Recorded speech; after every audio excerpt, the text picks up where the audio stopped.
आज कुछ नया करें। चलिए बायो एंजाइम्स बनाते हैं। अब आप सोचेंगे बायो एंजाइम्स में क्या नया, अभी पिछले साल ही तो बताया था, वीडियो शेयर भी किया था आप सभी से जुगाड़ू बेस्टी पर, और वैसे भी आप सभी लोग बनाते ही होंगे।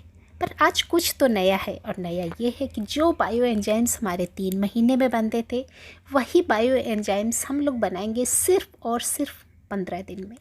तो वही तो शेयर करने आई हूँ कि जब आपके पास वक्त की कमी हो तो आप 3 महीने ना देके आप 15 दिन में बना सकते हैं। नमस्कार, बेस्टी बेस्टी पर आज फिर से कुछ नया और बहुत आसान सा तरीका। देखिए, ये बायो एंजाइम जो मैंने बनाया ये सिर्फ 15 दिन में बनाया है। और ये बायो एंजाइम्स हम लोग क्यों बनाते हैं, इसके क्या क्या फ़ायदे हैं, मेरे ख्याल से गिनाने की ज़रूरत नहीं है, आप सभी लोग अच्छे से जानते हैं। हमारी किचन हो, हमारा बाथरूम हो, किसी भी तरह की सफाई हो, या फिर हमारे पेड़ पौधों की सेहत हो, हर तरह से बहुत उपयोगी। तो ढेर सारे फ़ायदे आप लोग जानते ही होंगे। चलिए अब डेट दिखाती हूँ कि ये मैंने कब बनाया था। ये मैंने बनाया था, देखिए बॉटल में मैंने डेट डाल दी थी 22 जनवरी को, है ना। और अभी तो आप कहेंगे कि 1 महीने से ऊपर हो गया, तो ऐसा कुछ भी नहीं है, ये 15 दिन में ही बन गया था। हाँ, वीडियो आपके पास देर से पहुंच रहा है क्योंकि कई सारे वीडियोज बने पड़े होते हैं, कभी किसी वीडियो की जल्दी होती है, कभी किसी वीडियो की।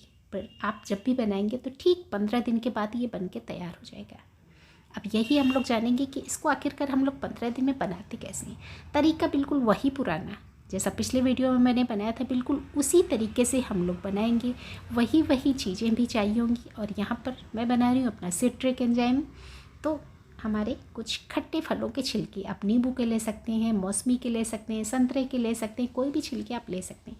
मैंने लिए यहाँ पर संतरे के छिलके। अब कितना रेशियो रखना होगा, 1 भाग गुड़, 3 भाग छिलके और 10 भाग पानी, यानी कि जितना आपने गुड़ लिया उसका 3 गुना आप लेंगे छिलके, आप जो भी लेना चाहते हैं, और 10 गुना पानी। अब छिलके मैं तोड़ रही हूँ छोटे छोटे। जब तक आप ये काम करिए ना, वीडियो को लाइक ज़रूर दे दीजिए, क्योंकि बाद में आप भूल जाएंगे और मुझे लाइक मिलने से रह जाएगा। चैनल पहली बार विजिट कर रहे हैं तो चैनल का हिस्सा भी बनिए। और एक चाहिए होगी हमें बॉटल, प्लास्टिक की बॉटल। अब यहाँ पर देखिए, एक चीज़ और बताना चाहूँगी, बीच में कई सारे लोग पूछते रहते हैं कि क्या प्लास्टिक की बॉटल ज़रूरी है, तो यहाँ पर मैं कहूँगी हाँ। और हाँ इसलिए कि जब भी इस तरह के हम काम करते हैं ना, तो इसके अंदर गैस बनती है। अब प्लास्टिक की बॉटल जो हमारी होती है, तो ये थोड़ी सी हमारी एक्सपेंडेबल होती है। अब इसी की जगह अगर आपका कोई मेटेलिक बर्तन हुआ, कांच की बॉटल हुई, तो आपके लिए रिस्की हो सकता है। अंदर गैस बनेगी तो आपकी बॉटल या जो भी बर्तन आपने चुना होगा वो फटने का डर रहेगा। तो आप कोशिश करें कि आप प्लास्टिक बॉटल में ही बनाएं। देखिए, लगभग 3 गुना के बराबर मैंने छिलके डाल दिए और 10 गुना पानी डालना है। 10 कटोरी से माप के डालूँगी तो बहुत टाइम हो जाएगा, तो मैं क्या करूँगी, ऐसे ही अंदाजे से डाल देती हूँ। ये सब कुछ जब हम लोग काम करते हैं ना, तो ऐसे ही किचन में काम करते करते इतना अंदाज़ा तो हो ही जाता है कि क्या 10 गुना है, क्या 5 गुना है। देखिए, इतना मैंने भर दिया, थोड़ा सा 19-20 होता है तो कोई फ़र्क नहीं पड़ता। बॉटल आपको पूरी नेक तक नहीं भरनी है, इस बात का विशेष रूप से ध्यान रखें, क्योंकि इसके अंदर गैस बनेगी, तो गैस के लिए भी हमें जगह बनाकर रखनी है ना। देखिए, इतनी बॉटल ऊपर से मैंने खाली रखी। अब यहाँ पर एक चीज़ हमें और डालनी होगी, तभी तो हम इसको जल्दी बना पाएंगे। अब वो चीज़ कौन सी होगी, वो होगा हमारा ये ईस्ट।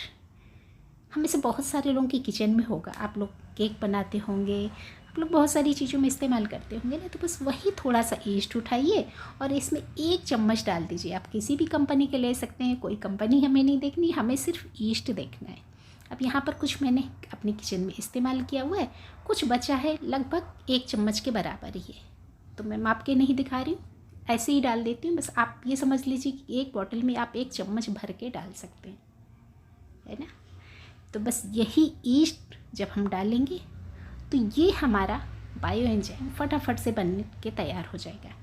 पर हाँ, जब आप इसका इस्तेमाल कर रहे हैं तब आपको बहुत ज़्यादा केयरफुल रहना है। ये देखिए, ईस्ट मैंने डाला और इसने अपना काम करना शुरू कर दिया। बॉटल को हम लोग कर देंगे बंद और बस किसी छाया वाली जगह पे रख देंगे। पर हाँ, यहाँ पर आप बहुत अच्छे से ध्यान रखें कि बॉटल को अपनी नज़रों के सामने ही रखें। ऐसा ना करें कि आपने किसी कोने में डाल के छोड़ दी और उसके बाद इसमें गैस बनती रही, गैस आपने रिलीज़ नहीं करी तो बॉटल आपकी फट जाएगी। बच्चों को आसपास ना रहने दें, इस तरह के खतरे कभी भी होते रहते हैं। तो इन सब खतरों से हमें बच के रहना है, तो अपनी नज़रों के सामने रखें। चाहें तो आप किचन के काउंटर पे भी रख सकते हैं, आपकी नज़रों के सामने रहेगी बॉटल। तो आप क्या करेंगे कि आप जब भी बॉटल देखेंगे तो इसकी गैस को बाहर निकाल देंगे। नॉर्मल तरीके से हम लोग बिना ईस्ट के जो भी अपना एंजाइम बनाते हैं तो उस गैस में क्या होता है कि हम लोग 24 घंटे में एक बार भी गैस रिलीज करेंगे तो चलेगा। पर अगर आपने ईस्ट डाला है ना तो दिन में कम से कम 4 से 5 बार आपको गैस रिलीज करनी पड़ेगी। और ये खतरा मेरे साथ हो चुका है, इसलिए मैं बार बार आपको आगाह कर रही हूँ। मैंने शाम को 5 बजे ये बना के छोड़ा और सुबह मैंने देखा तो बॉटल में इतनी बुरी तरह से गैस भरी हुई थी कि मुझे इसको खोलते हुए भी डर लग रहा था बॉटल अब फटी कि तब फटी। तो ये कोई भी खतरा आपके साथ ना हो, इसलिए बार बार एक ही चीज़ दोहरा रही हूँ।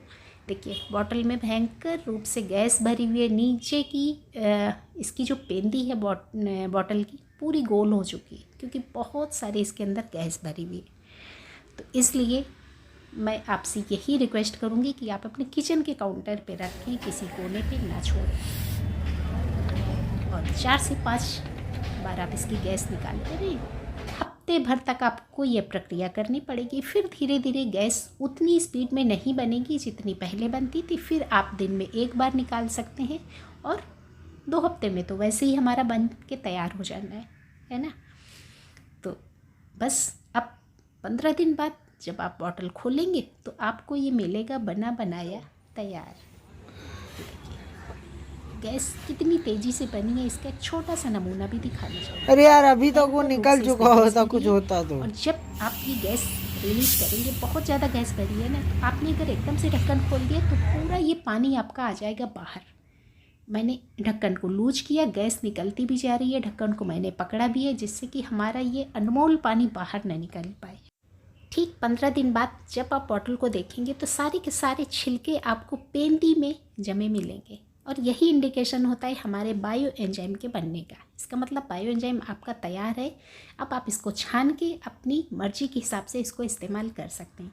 हाँ, एक और ज़रूरी बात, ये जो छिलके हैं इनको आपको फेंकना नहीं है। इन छिलकों को आप दोबारा से जो बायो एंजाइम बना रहे हैं उसमें इस्तेमाल करिए। दोबारा से आपको ईस्ट डालने की ज़रूरत नहीं पड़ेगी। चलिए अब मिलवाती हूँ इसके खतरों से। बहुत डरपोक हो यार, जल्दी करो नहीं तो मैं जा रहा हूँ।